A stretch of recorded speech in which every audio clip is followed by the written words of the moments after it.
Graça e paz, glória a Deus. Vamos estar agora estudando o livro de Neemias. Vamos ver a mesma sequência que vimos em Esther, em Esdras e também em Gênesis, na própria criação. Nós vamos ver trabalho, jejum, oração e festa. E sábado, descanso e celebrar e beber o vinho, comer o trigo, celebrar a vitória. A alegria do Senhor é a nossa força. Então nós vamos buscar a salvação e o que acompanha a salvação, o sinal da salvação é a alegria, é a comemoração, é o festejo, é a festa, é a alegria que celebra a vitória. Então no céu nós teremos a grande festa, o grande banquete de toda a história, o maior banquete com vinho. Jesus vai beber vinho conosco, vamos comer a sua mesa, vamos ter a grande festa, o grande banquete. Vamos ver isso também agora em Neemias capítulo 1, a partir do versículo 1.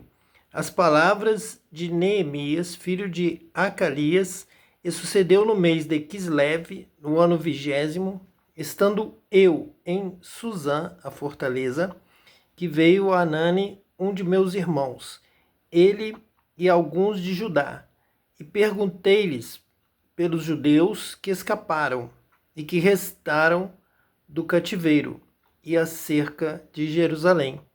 E disseram-me: os restantes que ficaram do cativeiro lá na província estão em grande miséria e desprezo, e o muro de Jerusalém fendido e as suas portas queimadas a fogo.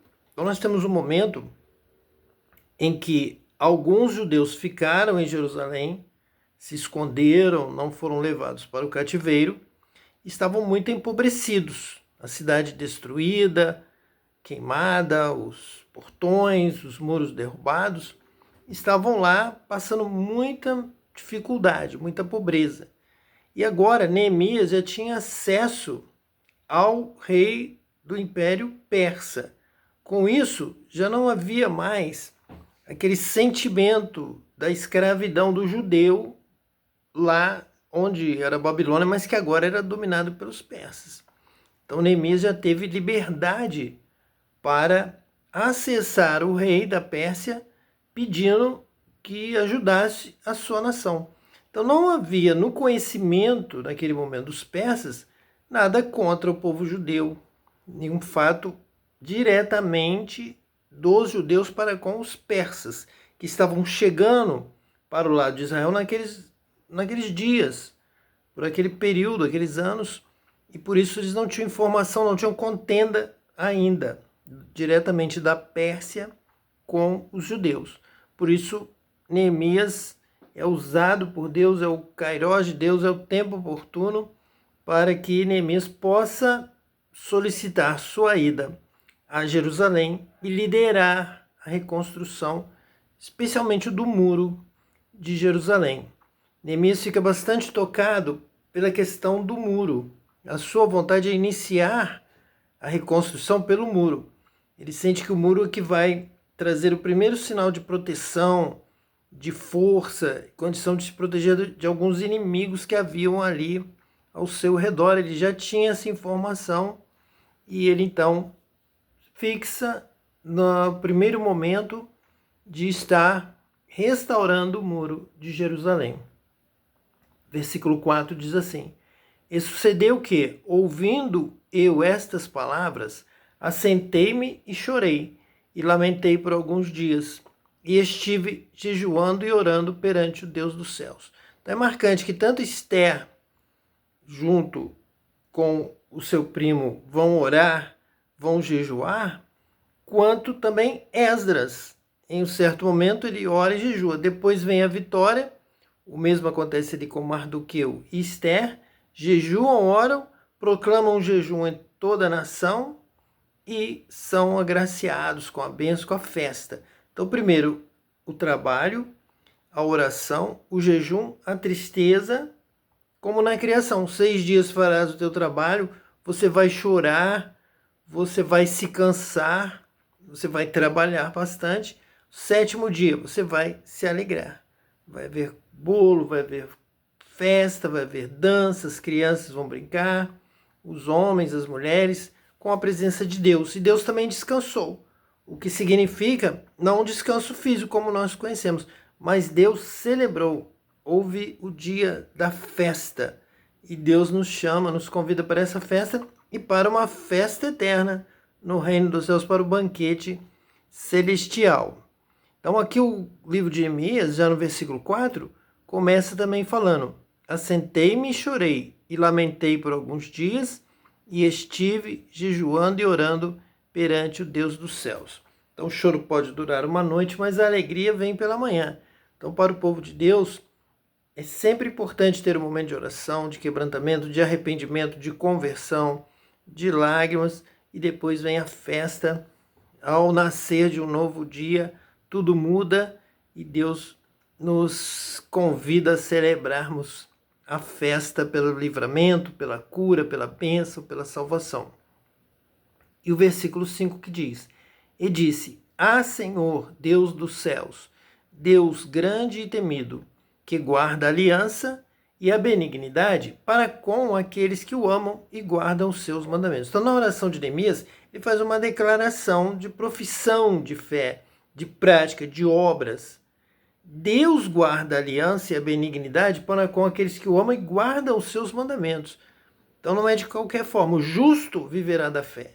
Então, para viver da fé, tem que andar em justiça, tem que guardar os mandamentos, tem que obedecer a Deus, tem que amar a Deus sobre todas as coisas. Nós vemos isso em Atos dos Apóstolos, nós vemos isso na oração de Salomão, quando Deus responde a Salomão e diz: se o meu povo, que se chama pelo meu nome, se humilhar e orar e se arrepender. Então, exatamente, aqueles que o amam e guardam os seus mandamentos. Tem que se arrepender do mal. O povo de Israel tinha que se arrepender de ter desobedecido a Deus, de não ter buscado a santificação, a vontade de Deus. E agora, a restituição de Jerusalém, do muro, do templo, que vai acontecer nesse período de Esdras, Neemias e Esther, depende de guardar a aliança, depende de amar a Deus. Para que Deus guarde a aliança e a benignidade e o bem, depende de que o povo ame a Deus e guarde os seus mandamentos. Continuamos na mesma história. Neemias é a palavra de Deus, Esdras é a palavra de Deus, Esther é a palavra de Deus. São livros que trazem a palavra de Deus. E todos vão nos dizer amar a Deus e guardar os seus mandamentos. Obedecer a Deus. Continuamos tendo que amar a Deus e guardar os seus mandamentos. A graça é o momento em que o gentio consegue entrar na lei, consegue entrar nos mandamentos, consegue entrar no amor de Deus, consegue entrar na família de Deus, na família da bênção que Deus prometeu a Abraão e toda a sua descendência. Então nós entramos pela graça, pela porta. É uma passagem de perdão, de misericórdia, como de esmola. Nós, pecadores, perdidos sem Deus no mundo, então pela graça de Jesus nós entramos. Mas agora nós andamos no amor a Deus e guardando os mandamentos de Deus, guardando toda a palavra de Gênesis a Apocalipse. Nada foi abolido. Temos agora o privilégio de também podermos andar com Deus, herdar a bênção de Deus, receber o batismo com o Espírito Santo, a presença de Deus, sem que tenhamos anteriormente guardado qualquer mandamento. Não é por obra, não é pela lei, é pela graça. Mas a partir do momento que nós entramos, somos reconciliados em Cristo. Esse é o evangelho da reconciliação. Nós somos enxertados, então, na videira verdadeira, em Israel, na bênção de Abraão, através de Cristo. Nós agora temos o privilégio de guardar os mandamentos de Deus, o novo mandamento de Cristo, e andarmos segundo a sua lei, segundo a sua palavra, segundo a sua vontade, e herdarmos a bênção, a festa, o sábado, a eternidade. Que Deus te abençoe hoje e eternamente, em nome de Jesus Cristo, o Messias. Amém.